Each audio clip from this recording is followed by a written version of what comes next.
Radio carbon dating और simply carbon dating एक scientific method है जिससे एज ऑफ द ऑब्जेक्ट को डिटरमाइन किया जाता है, जैसे कोई फॉसिल जिसमें पहले ऑर्गेनिक मटेरियल था।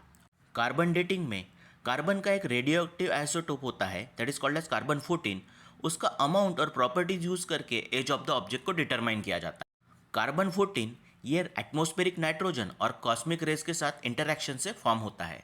जो रिजल्टिंग कार्बन 14 होता है then combines with atmospheric oxygen to form radio active carbon dioxide which is then incorporated into plants by photosynthesis. Animal then acquire carbon 14 by eating the plant. अब animal के body में carbon 14 particular amount में present है, but when animal और plant की death हो जाती है तो कार्बन 14 का उनका एक्सचेंज एटमॉस्फेयर के साथ स्टॉप हो जाता है। अब जब एनिमल की डेथ हो जाएंगी तो कार्बन 14 का जो अमाउंट है वो डिक्रीज होना शुरू हो जाएगा, क्योंकि एक रेडियो एक्टिव आइसोटोप है जिसका रेडियो एक्टिव डीके हो सकता है। अब जितना कार्बन का डीके होगा विद टाइम उतना सैंपल पुराना हो जाएगा। ऐसा बोला गया है कि कार्बन 14 का हाफ लाइफ जो है वो 5730 ईयर्स है। मीन्स 5730 सालों में इसका अमाउंट हाफ रह जाएगा और अगले 5730 ईयर्स में इसका अमाउंट जो है 25% ही रहेगा।